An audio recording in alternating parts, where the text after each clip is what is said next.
What I'm saying is, yung presence mo doon, yung sa picture na yan, it doesn't fit in sa taste ng mga Pilipino na nakakita po niyan. Kaya nga po, binabash po kayo.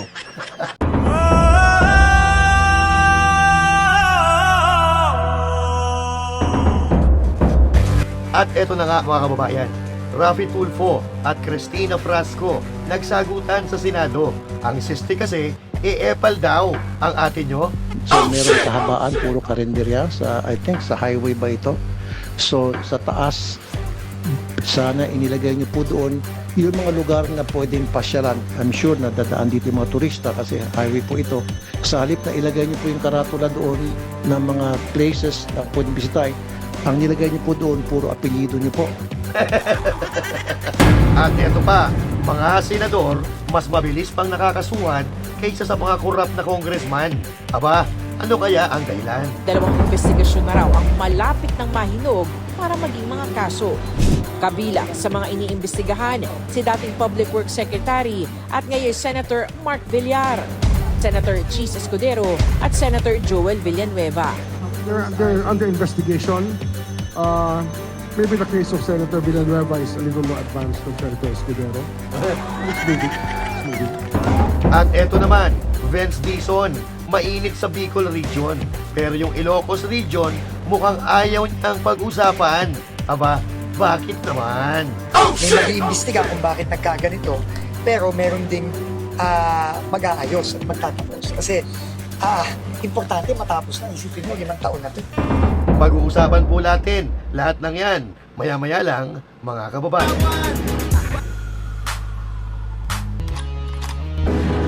Para lagi kang updated. Ako nga pala si Bidaya ng mga oposisyon sa kasalukuyan ko. At sabi nga, galit na galit ang mga gabural ng Pangulong Duterte. Kung hindi ka pa nakakapag-subscribe, i-subscribe mo na yan! At syempre, kalmahan lang natin kasi hindi pa nakakabalik yung ating boses, yung normal natin na boses. Pero ganun pa man, magandang araw mga banateros at mga kababayan kong Pilipino sa iba't ibang panig ng mundo. Ako po si Master Judea, tayo po ay nagbabalik para ipaglaban ang ating karapatan at para manawagan, para matupad ang pinapangarap natin sa ating bansang minamahal. Ang matiwasay, masaya, ligtas at maunlad na Pilipinas. Kaya, mga kababayan, sabay-sabay tayo sumigaw para ang boses natin ay umalingaw-ngaw. Dahil pag maraming sumisigaw, mas malakas. At pag mas malakas, mas mabilis tayong maririnig ng kinauukulan.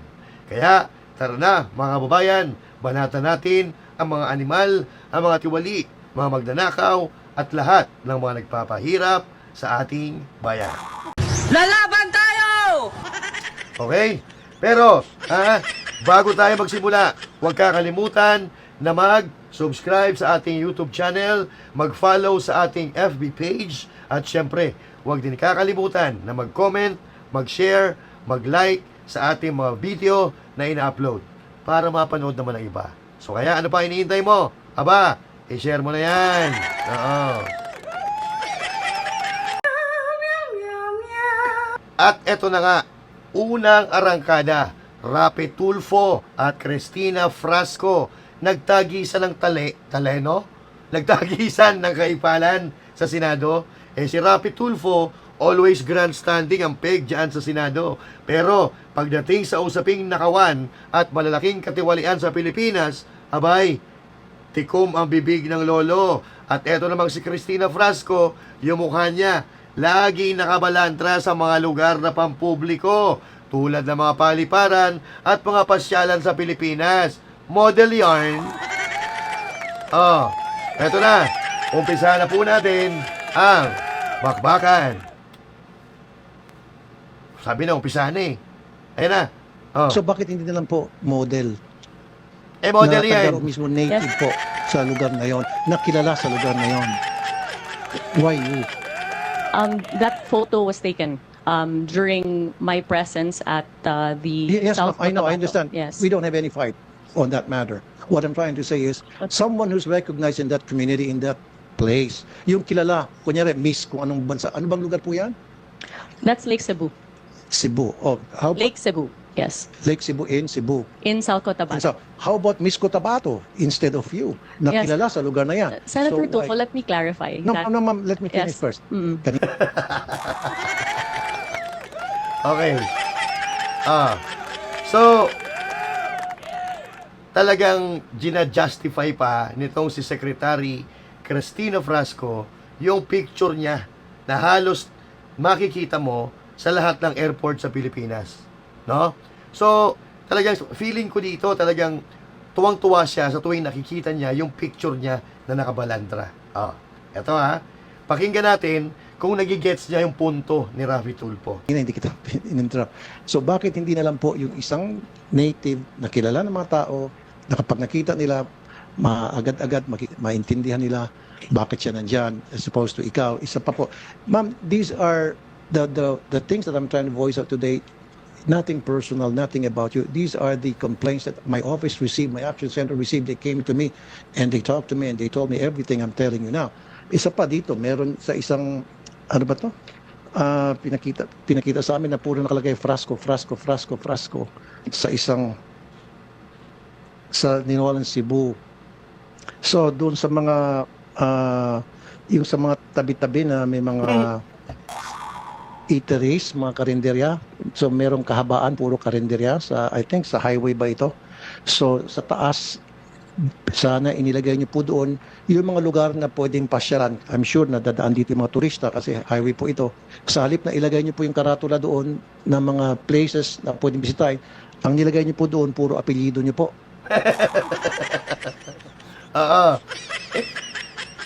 Tama naman. Para yung mga turista, pag pumupunta sa Pilipinas, makikita yung mukha ni Frasco at yung pangalan ni Frasco.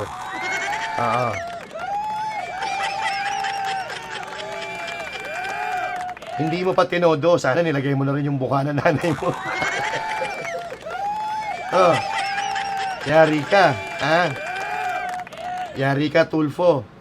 Raffy Tulfo. Yayariin ka ng nanay niyan. Bahala ka. All the way. So siguro po walang authorization sa inyo. Baka yung mga tao nila pong gumawa niyan without you telling them. Baka merong gustong sumipsip sa inyo at nilagay yung name nyo. So siguro po pwede yung sabihin yung mga tao nyo next time, wag puro ako. Dapat yung mga lugar na talagang bebenta sa mga tourist. Ako hindi ako naniniwala na hindi niya alam yan eh. Baka inutos pa nga niya yan eh. Diba? Kasi, kung ako nagtatrabaho ako para magumanda ng turismo sa Pilipinas. Yung puso ko talaga ay pagpapaganda ng turismo sa Pilipinas. Bakit ko ilalagay dyan ang Frasco? Bakit ilalagay dyan ang mukha ni Frasco? Kung gusto ko talaga na umunlad, ako sa sarili ko, bilang nagtatrabaho sa turismo, kahit nasa mababang level lang ako ng pagtatrabaho, ang ilalagay ko dyan, yung mga lugar na matatagpuan sa Pilipinas na dinadayo, hindi yung mukha ni Frasco. Pero, dito, dahil ito nga ang usapin na dito ito yung usapin na dito na iniimbestigahan kung bakit nandyan yung mga mukha niya. Siyempre, hindi naman aamin yan. Sasabihin yan na wala siyang kinalaman diyan sa mga picture, sa mga pangalan na yan. Naman dyan, hindi naman aamin yan. Is that good enough? Senator, with all due respect, I just wish to place on the record that the photos that have been used and transformed into memes are actually work photos. Is that AI? You're telling me that's AI? No. Okay. This is a work photo. I was in Lake Cebu in South Cotabato promoting the Philippine Experience Program. The interpretation or misinterpretation of that, of course, is up to public consumption. But we have all the documentation to prove that my presence there was a legitimate one, and it was to help the destination. Okay. Ma'am naman, Secretary Frasco, we're not talking about your presence here. We're not talking about if you're there or not. We are talking about the picture circulating that everywhere in the tourism industry, tourism infrastructure, sa airport, sa mga lugar ng pasyalan, makikita yung pangalan mo at mukha mo. Hindi natin pinag-uusapan dito kung present ka o nagpunta ka ba dun sa lugar. talagang pupunta ka dyan dahil trabaho mo yan. Pag hindi ka nagpunta dyan, di hindi ka nagtatrabaho. So meaning, you need to go to the place, to see kung gumagana ba, ang diskarte natin sa turismo. Gumagana ba o ano ba ang kulang sa ating turismo? Pupuntahan mo yung lugar para i-promote mo. I-promote mo yung magagandang tanawin, yung lugar mismo, hindi yung mukha mo. Yung problema kasi dito talagang hindi ata nagigets ni Cristina Frasco yung pinupunto ni Mr. Grandstanding. Ang pinupunto ni Mr. Grandstanding ay yung mukha ni Frasco na makikita kung saan-saan sa buong Pilipinas. Parang feeling ko, tuwang-tuwa siya na nakikita niyo yung picture niya, yung litrato niya. At parang feeling ko dito, ayaw niyang tanggalin yung mukha niya doon sa mga promotion ng Department of Tourism. Parang gano'n na nakikita ko, nararamdaman ko Pero tingnan natin, along with this video. Far as crafting of tourism packages, tourism circuits, building up of attention for the destination in conjunction with our tourism stakeholders. I'm not saying, Mom, that your presence there is not legit. Okay? What I'm saying is, yung presence mo doon, yung sa picture na yan, it doesn't fit in sa taste ng mga Pilipino na nakita po niyan. Kaya nga po, binabash po kayo. Parang, ang gusto ata no? Parang feeling ata ni Frasco no? Gandang-ganda yung mga tao doon sa picture niya. And even Tulfo is saying that hindi katulad mo ang taste ko. Akala ko, akala siguro ni Frasco, tuwan-tuwa yung mga tao na nakikita yung picture niya doon sa mga promotion ng turismo. Parang yun ata ang iniisip niya. Ang ganda ko. Uy, tigil-tigilan mo kami. Dahil si Tulfo nga, hindi ka taste ni Tulfo. Ako hindi rin. Kaya, huwag mo kami paandaran diyan sa mga rason mo na wala sa hulog. Tuloy. Hanggang sa pumunta po sila sa action center ko para magreklamo. Nung malaman nila magkakaroon ng hearing ng ganito, they came to my office and they told me na ito yung baka pwede may iparating sa Department of Tourism. That's why I'm trying to voice it out today here in the hearing. Okay. So, kasi ang nangyari, ma'am, ang dating daw sa kanila, parang pinopromote mo yung sarili mo versus dapat yung Pilipinas ang pinopromote mo o yung mga probinsya ang pinopromote mo versus you promoting yourself. Nakakahiya yan. Tiruin mo, nandyan ka, maraming tao, tapos ganito mga salita ang maririnig mo. Aba, matutunaw ako sa hihiya niyan. Diba? Biruin mo, napakalaking iskandalo. Di ba? Napakalaking iskandalo yung una, yung sa promotion, yung Love Philippines. Naninakaw yung mga video. Ninakaw yung sa kagustuhan nila na magpabida-bida sa Pilipinas at mapaganda yung turismo, nagnakaw sila ng mga video.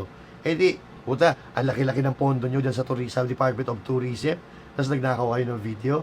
Pero hindi natin po pwedeng sabihin na itong picture na ito, yung photo, ay nakaw kasi mukha talaga yan ni Frasco. Kaya lang,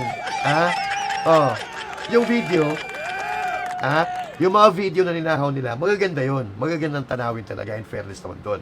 Kaya lang hindi sa Pilipinas. Pero ito kasi picture ni Frasco, nakakaumay Yung po yung dating sa mga tao, hindi po sa akin yun that's not from me, from them. So ang dating po sa mga tao na you're trying to promote yourself. So maybe we have to refrain from doing that. We can use model siguro. Diba? Like I said, dyan sabi mo sa Cotabato ba yan? Saan lugar? South Cotabato. Then let's use Miss South Cotabato as the model or a native South Cotabato. Ano ba yung pinaka-native dyan sa Cotabato? Yung mga indigenous people in Cotabato. Much better versus kayo po. Yung po yung pinupoint out ng mga...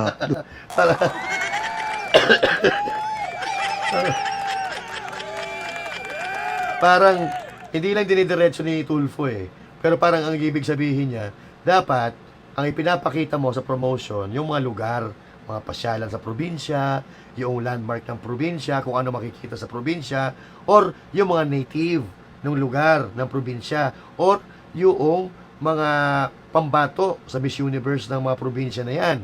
Hindi yung mukha mo. Kasi, nakakaumay ang sagwa. Parang ganon ang gustong sabihin ni Tulfo, no? Ayaw pa niya diretso yun Mapit po sa akin. Mr. Chair, gusto mo magsalita si Ms. Rasco? Tinabla ng hiya ata. Tangina. Sa sobrang hiya niya, hindi na siya nakapagsalita eh. Oh. Ako dito, ha? Sa ilang minuto na pinakikinggan natin ito eh, parang feeling ko, hindi nagigets ni Cristina Frasco ang pinupunto ni Mr. Grandstanding Raffy Tulfo. Pero ako naniniwala ako na matalino to eh. Matalino to si Frasco kasi hindi naman magiging sekretary ng tourism yan kung walang utak yan, no? So ito lang, dalawang bagay lang ang tingin ko dito. She want to justify na ang picture niya ay okay lang na nandyan or hindi niya naiintindihan ang pinupunto. Pero ako gets ko eh. Naiintindihan na niya yan. Pero ang sa tingin ko dito, ayaw niya tanggalin yung kanyang picture sa mga promotion.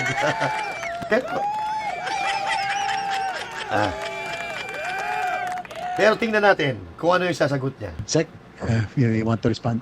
Yes. Sagot. Yan. I completely hear you, Senator, and I'm grateful that you have brought these matters to light. But since I have the floor, I would just like to reiterate my position that I have tried to be as present as possible in our destinations and for our stakeholders. Hindi niya talaga naiintindihan, man. Oo. We are not talking about your presence. We are not talking about if you're there or not. Kasi trabaho mo yan. Whatever happens to the Department of Tourism, pangalan mo nakataya. Kung may magandang mangyari dyan, credit mo. Kung may pangit na mangyari dyan, pananagutan mo. So, it doesn't necessarily mean na ilalagay mo yung picture mo para masabi mo na nagpunta ka o present ka dyan. You are promoting the country. You are promoting the locals. You are promoting the place. You are promoting, pinopromote mo yung mga pasyalan, kung ano yung delicacies, kung ano yung matatagpuan sa lugar na yan. Hindi mo pinopromote ang mukha mo. Di ba? Oh, yung mga rason ni Frasco, ang labo, malayo sa pinag-uusapan, ang layo ng punto. That is the extent of the duty that I have exercised and nothing more. I have no national ambition. I'm not running for any national position. Wala naman nagtatanong.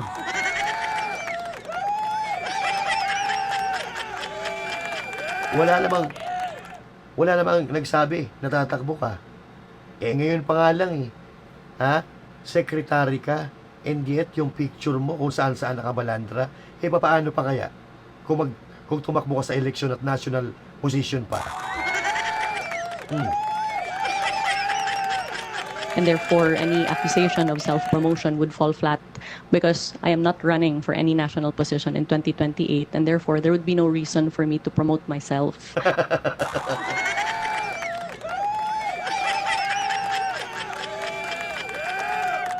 So itong ginagawa mo, hindi ito self-promotion.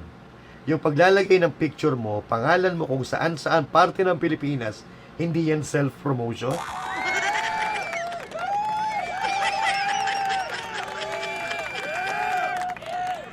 Ano ang tawag dyan? Naglolokohan na naman tayo eh. O halimbawa, isang produkto. Halimbawa, gatas. Yung mga kumpanya ng gatas, kumukuha yan ng model. Kumukuha ng artista para i-promote ang kanilang gatas. So it takes two to tango. Sabi nga nila eh. Kumbaga, that's a give and take relationship. You are promoting the brand and the brand is promoting you. Makikita yung brand, makikita yung mukha mo. Diba? So, ibig sabihin, pinopromote mo rin sarili mo. Oh. Kasi yung mga artista, pag gumagawa sila ng pelikula, may mga tarpaulin nga yan na ipinamimigay nila, idinidikita na kung saan-saan, kasi pinopromote nila yung sarili nila at yung pelikula nila. So, dalawang bagay ang pinopromote nila, yung sarili nila at yung pelikula. Katulad din doon sa mga pag-endorse ng produkto, pag-endorse ng produkto at pag-endorse ng tao. Kasi kung hindi ka naman sikat na tao, hindi ka naman kukunin para mag-endorse ng produkto na yun Ikaw lang naman yung nag-i-endorso na ipinagsisiksikan mo sarili mo na wala namang may gusto. Oo. Tapos ngayon, sasabihin mo, hindi self-promotion. Wow, astig, ang lupit mo. Model yarn. I'm sorry, ma'am. I'm not saying that you're running. Don't put words into my mouth. I'm not saying that. What I'm saying is, yun po nakakalata yung mga tao na parang pinopromote yung sarili mo for whatever reason. Now, also, ma'am, compared to other countries like Vietnam, Korea, Malaysia, Japan, hindi niyo po nakikita yung mukha ng mga secretaries ng Department of Tourism nila doon eh. Wala. Never ka makakita sa tourist materials ng kahit anong bansa na banggit ko, yung kanina Secretary of Tourism, pinopromote yung mga mukha ng mga pictures nila. Grabe yun. Diba? Let's put our feet in Cristina Frasco's shoes, mga kababayan. Halimbawa, ikaw yung kaharap ni Rapi Tulfo at ganito yung sinasabi niya sa'yo. Anong mararamdaman mo? Kung ako nandiyan sa harap ni Tulfo, lulupoy ako sa inuupuan ko. Kasi, ang tinding kahihiyan po niyan, mga kababayan. Biruin mo, sabihan ka na, yan si Tulfo, lagi na sa ibang bansa yan. Ako, nakapunta na rin tayo sa ibang bansa. And, never tayo nakakita na yung Department of Tourism nila, nakabalandro yung mga mukha.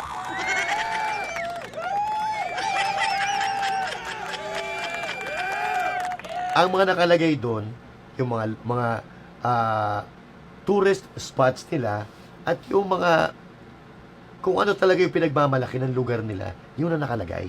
Hindi mukha nung sekretary nila.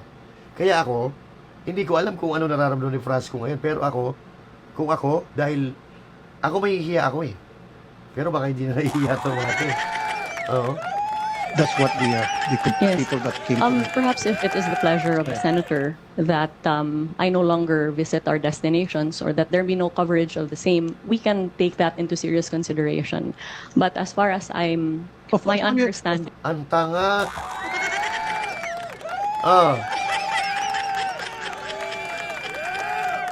Hindi na raw siya magpupunta sa mga destination. So, bakit ka nandyan?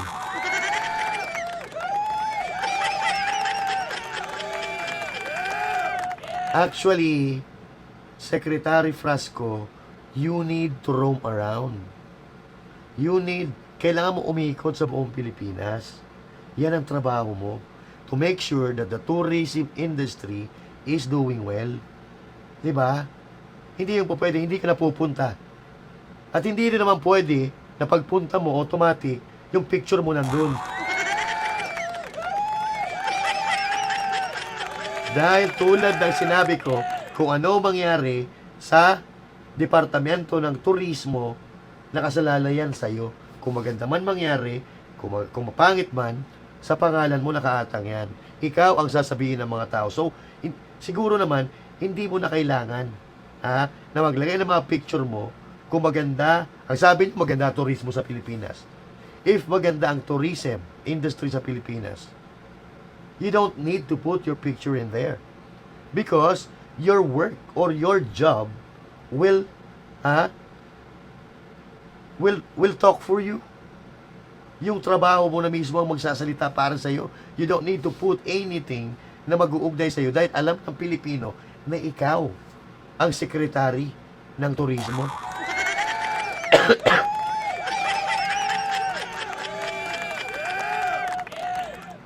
I think, mga kababayan, ayaw nyo talaga mawala yung picture niya diyan sa mga promotion ng turismo.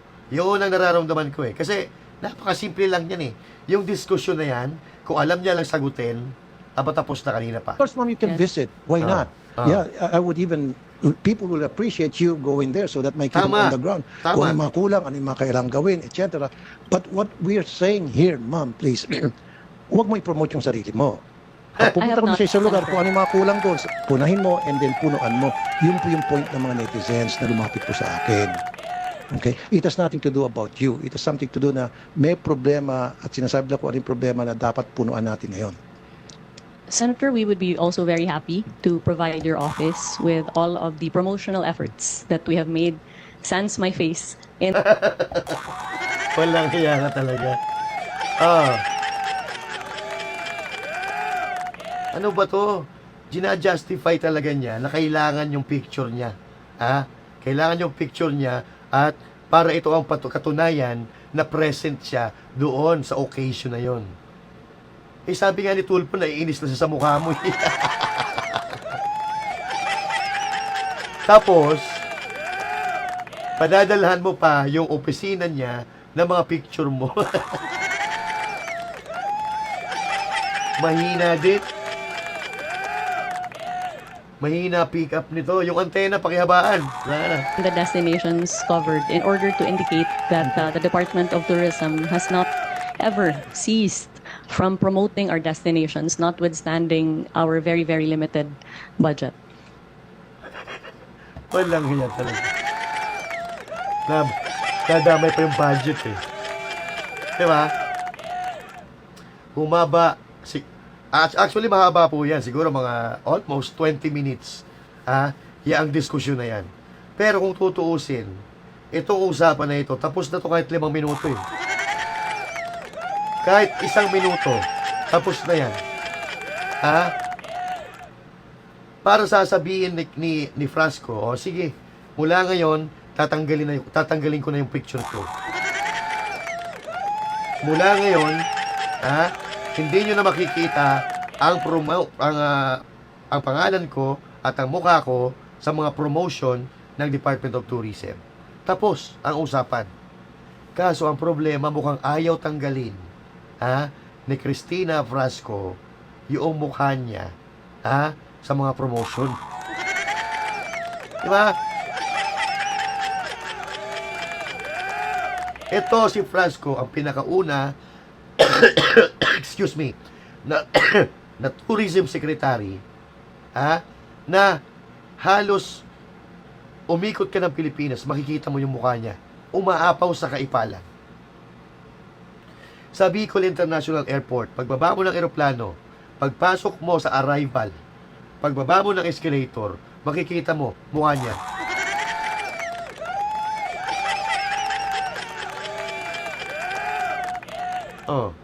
Ako pag umuwi ako sa Bicol, unang-una na gusto kong makita, syempre of course, pamilya. At yung mga Bulkang Mayon, yung mga magagandang beach, yung Butanding sa Sorsogon, Sumlang Lake, Mayon Skyline, at marami pa na pasyalan sa Bicol. Yun ang una-una kong gusto makita, hindi yung mukha ni Frasco.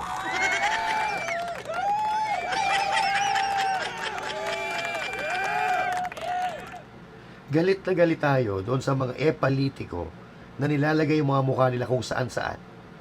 Abay, tinalo pa sila ni Frasco.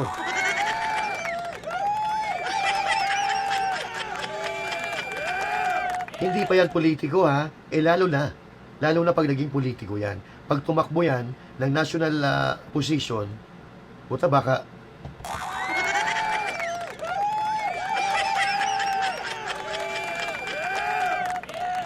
baka pati mga isda sa dagat lagyan ng picture niya.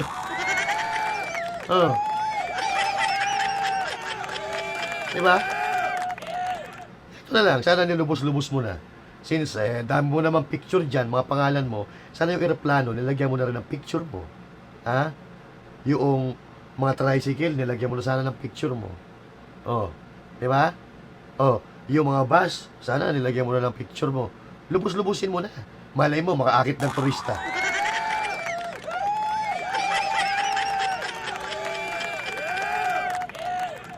Pero, si Tulfo nga ayaw na ayaw sa mukha mo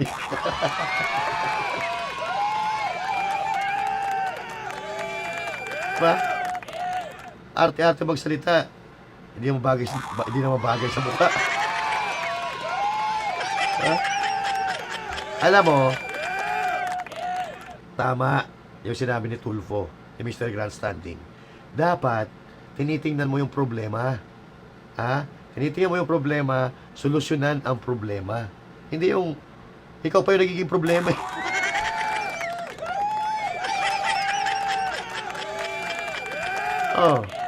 tingnan mo, kung yung mukha mo, hindi mo binalandra kung saan-saan, di sana hindi ka na-istorbo. Sana ngayon, na nandyan ka, sa mga oras na nandyan ka, sa hearing sa Senado, nagtatrabaho ka. Kaso sobrang kaipalan mo.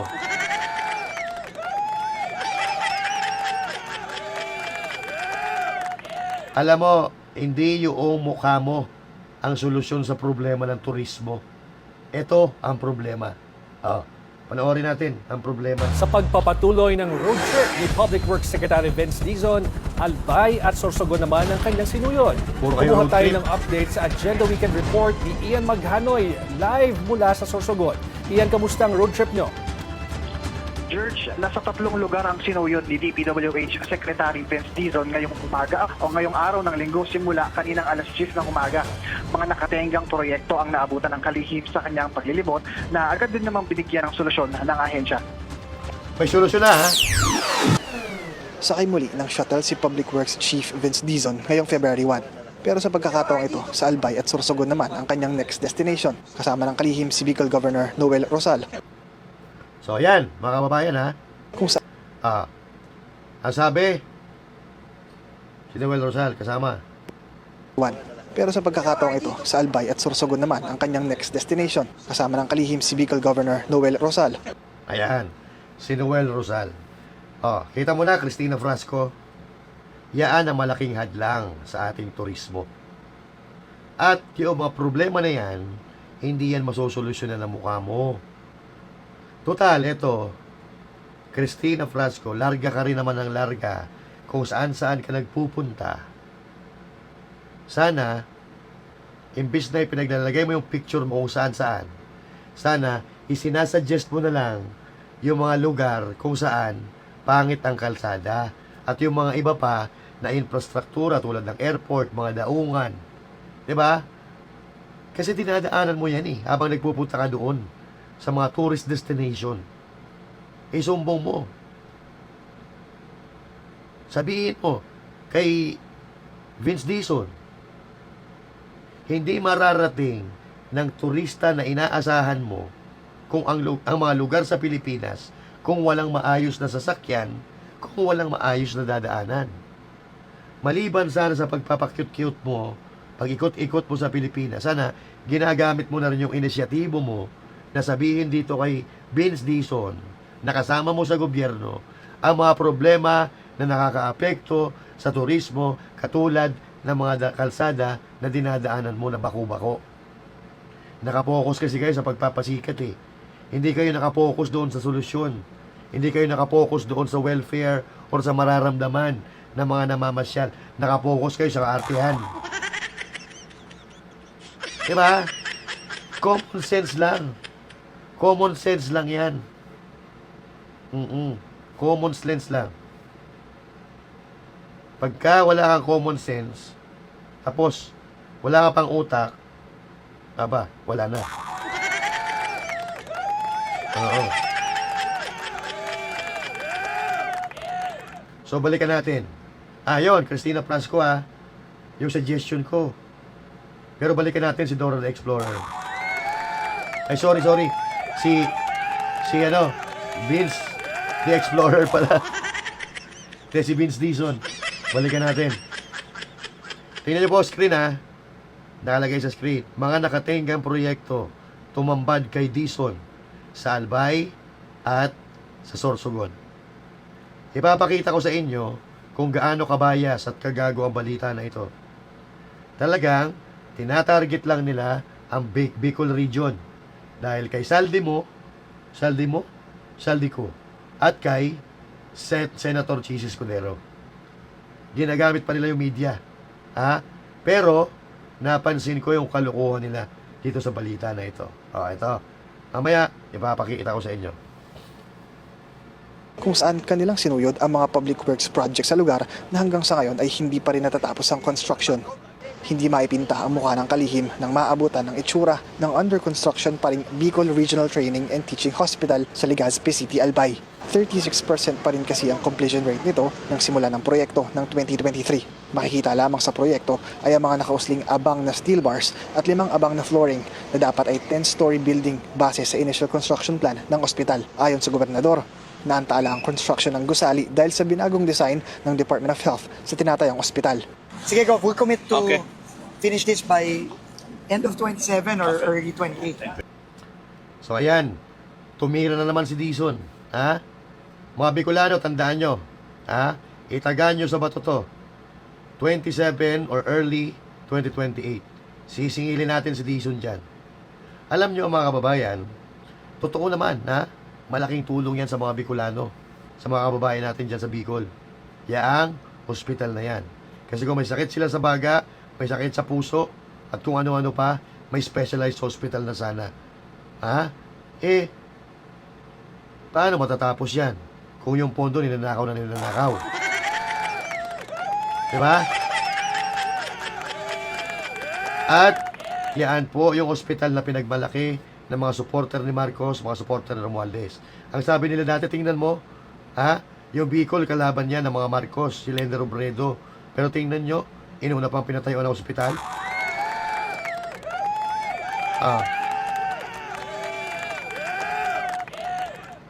Di ba? Pero ang totoo diyan, ginamit lang nila yung hospital. Ginawang dahilan para magnakaw.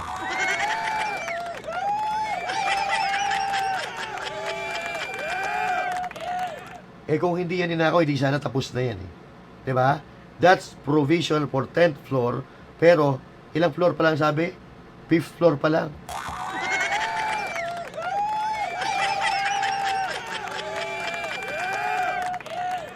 Di ba? Ang tanong, sino nagpagawa niyan? Siyempre, pag Albay, Bicol Region, Albay, alam na natin, yung nasa isip ng mga kababayan natin. Siyempre, si Saldi mo.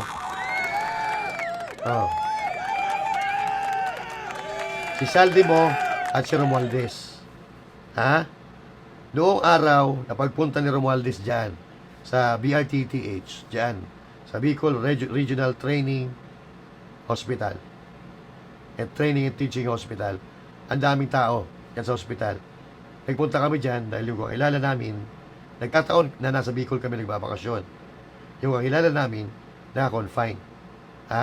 Tapos, ang daming tao. Nagtaka ko. Pero dahil pala pupunta doon si Martin Romualdez. Ayan. Okay? So, yan yung mga panahon, mga kababayan, kung saan bumabaha ng ayuda. Bumabaha ng ayuda kung saan sa parte ng Pilipinas dahil kay Martin Romualdez.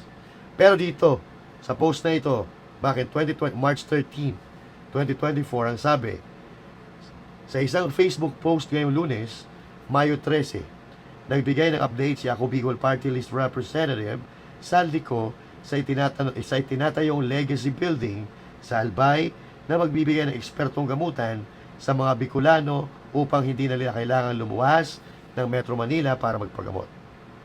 Nagpasalamat din si representative ko kay House Speaker Martin Romualdez sa pagbisita ng huli kamakailan sa ospital upang tingnan ang progreso ng konstruksyon at pag-aproba na mapondohan ang pagpapagawa ng nasabing papagamutan.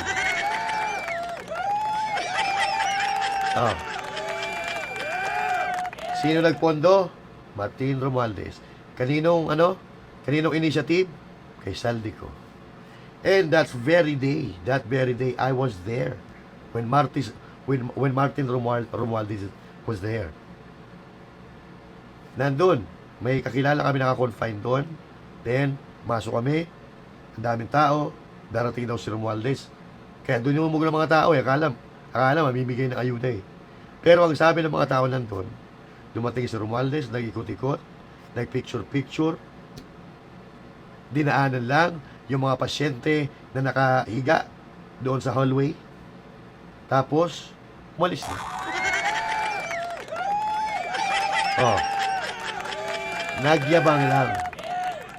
Nagyabang lang, pero yung ipinagmayabang, ayan, nakatenga lang pala. Aray mo. Putol at nilulumot na one-way na malabog flyover sa Daraga naman ang sumambulat sa sunod na pagsusuyod ng kalihim. Under 12% completion. Ayan. So ito yung tinatawag na Twin Tower dyan sa Daraga Albay. Alam mo itong poste na yan, yung nasa dulo, kalsada na yan eh. Kalsada ho yan. Pero dito sa right side ng poste na yan, may daanan dyan. Isang sasakyan lang ang pwede dumaan. Dito sa pinakagilid. sa bandang kanan ng poste na nasa dulo. Nung galing ako Bicol, January, dumaan ako dyan. Kasi nagpasundo ako ng sasakyan sa airport, dito ako dumaan. Ha? Puta, nabalaho pa ako dyan kasi napakalalim ng uka dyan. Baku-bako. Sumayad yung under chassis ng sasakyan, buti na lang nakaalis ako. Gabi pa naman.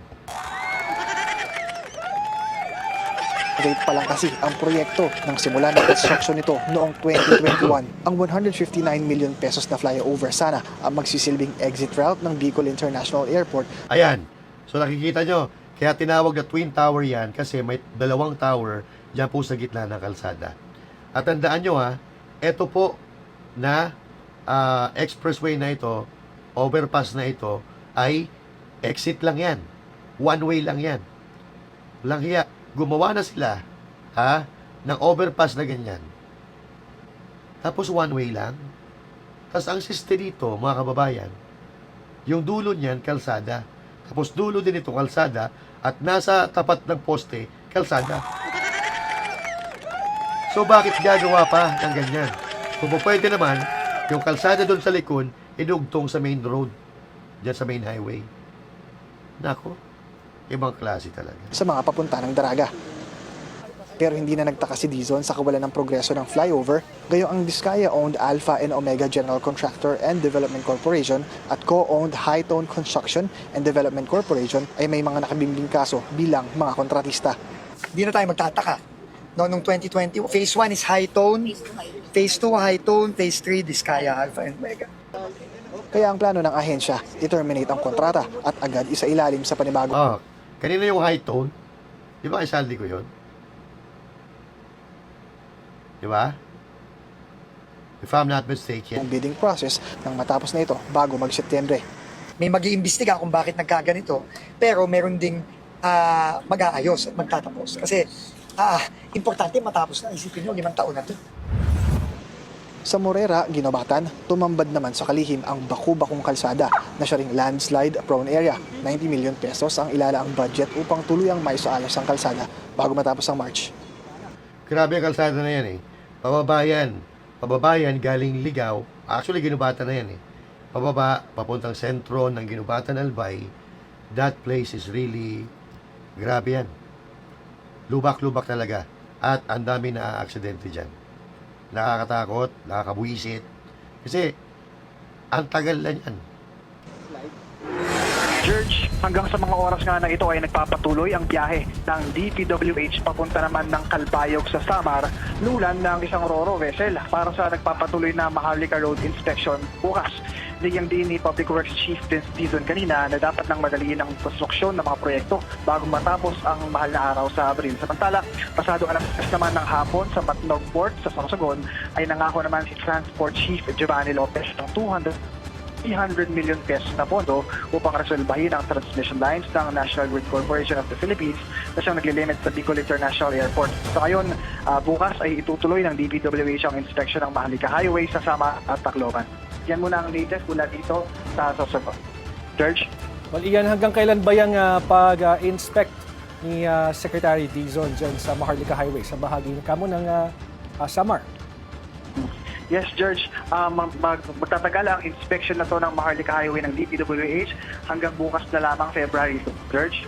Okay, maraming salamat at mag-ingat kayo. Ian Maghanoy mula sa Sorsogon. Walang yatang bilyonaryo na to eh, no? Ayan, tingnan natin, mga babayan ha. Mga nakatenggang proyekto tumambad kay Dizon sa Albay at sa Sorsogon. Ang tanong, nasaan yung sinabing nakatenggang proyekto sa Sorsogon? May nakita ba tayo? May narinig ba tayo? Wala, di ba? Di ba? Gusto lang talaga nilang sirain yung imahe ni Senator Escudero. Ako aminado ako sa Albay. Marami talagang problema sa kalsada. Pero hindi katulad ng sa Quezon, tsaka sa Camarines Norte at Camarines Sur. Aminado ako dyan sa Albay. May mga sirang kalsada dyan. Pero hindi katulad nung sira na kalsada sa iba na dito nadadaanan eh. Doon sa iba, Camarines Sur, halos hindi mo na madaanan. Pero, yung Sorsogon, sinasabi ko sa inyo, maganda kalsada doon. Kahit itanong nyo pa kay Vince Dizon.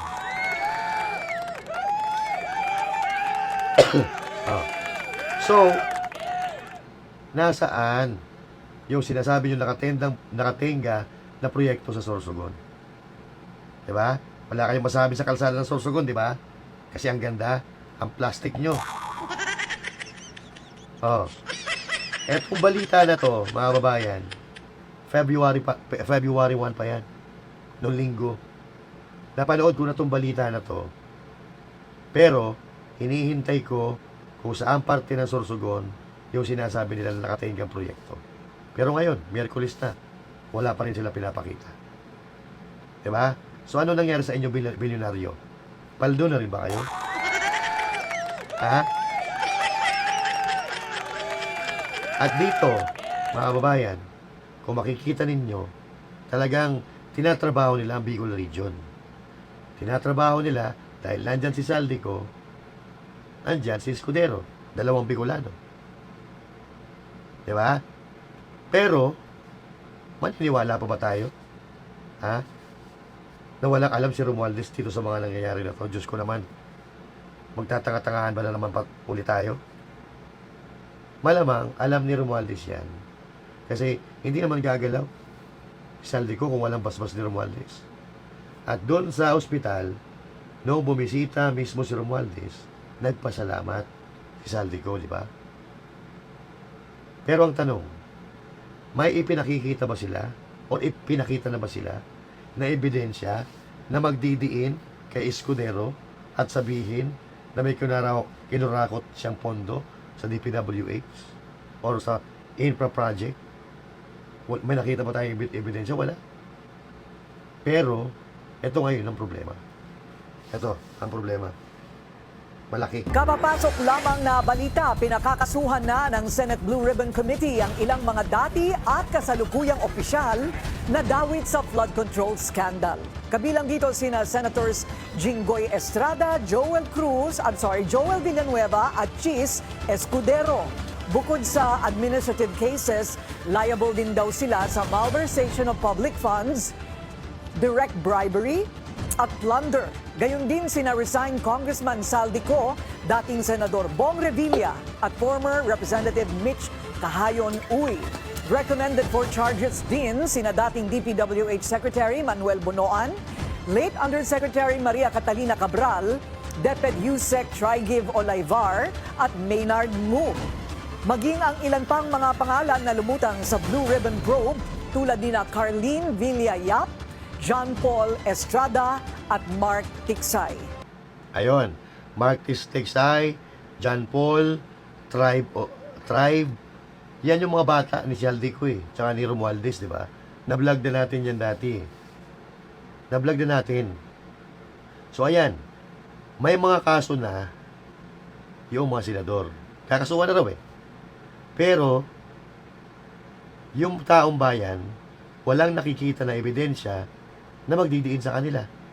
So, nakikita natin, pinipili lang nila yung kinakasuhan nila. Sabi nila may ebidensya, nagkakaso sila sa base sa ebidensya. Bakit si Romualdez pag-alagala pa? Ano pa ba ebidensya kailangan natin doon? Alam niyo, wala na naniniwala sa inyo. Kasi ginagawa niyong tanga yung mga Pilipino. Pilit niyong pinaniniwala yung mga Pilipino diyan sa investigasyon ng mga gawa-gawa ninyo na kayo lang naman ang nagbubulahan. At ito ang nakakapagtaka. Yan. Nahihirapan raw ang ombudsman investigators na makakuha ng mga SALN o Statement of Assets, Liabilities and Net Worth ng mga kongresistang kanilang iniimbestigahan kaugnay ng flood control scandal. Lately, our teams have been having a hard time getting the SALNs of congressmen we are investigating. Because the Secretary General's office is saying, I've been told, that it has to pass through plenary for them to release a SALN. And I don't buy that excuse. Nako. Wala ka pala Diba? Wala ka pala. So, ibig sabihin, hindi mo kaya? Ha? Bakit yung mga senador, ura-urada, may nagawa kayong aksyon? Ito pa, bakit yung dating presidente, ura-urada, nakagawa kayo ng paraan na kidnapin at ipadala doon sa Netherlands. Bakit si Pastor Apollo Sigibuloy wala namang kasalanan? Idinidiin lang na mga testigo ni Hontiveros na binayaran, nakagawa kayo ng paraan para lusubin ang Kingdom of Jesus Christ. Pero dito, sa mga nasa Kongreso, hirap na hirap kayo? Tiklop kayo? Akala ko magaling ka. Bakit yung kung mga kongresista, hindi ka sinusunod? Rimulya. Ano? Nagtatakipan pa rin? Anak na to ako naman. I do not understand why they have to stonewall or give us a hard time with that. Kaya susulat na raw si Ombudsman Jesus Crispin Remulla kay House Speaker Bogie D para iprotesta ang prosesong ito.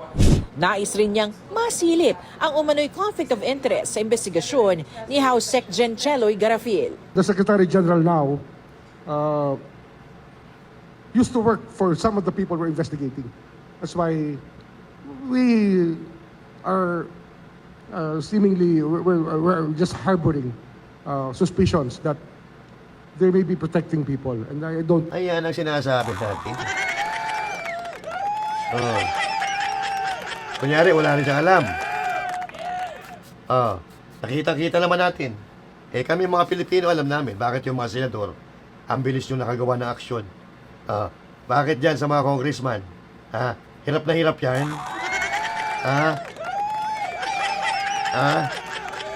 But to believe it, hopefully, they stop doing that because this is a very urgent matter for the country. Kinukuha pa ng GMA Integrated News ang panig ni Sec Gen Garafil. Matatanda ang sinabi noon ni Ombudsman Remulla na iniimbestigahan din ang mga contractors o yung mga mambabatas na may kaugnayan sa mga kontratista. Samantala, 12 investigasyon na raw ang malapit ng mahinog para maging mga kaso. Kabila sa mga iniimbestigahan si dating Public Works Secretary at ngayon Senator Mark Villar, Senator Chis Escudero at Senator Joel Villanueva. They're under investigation. Maybe the case of Senator Villanueva is a little more advanced than Senator Escudero. It's moving. It's moving. But we just have to be careful about every move that we make on these matters. Nauna nang itinanggi ng 3 senador ang pag-ugnay sa kanila sa flood control scandal. Ayan Yan mga kababayan. Kapag yung mga senador, automatic, may kaso agad.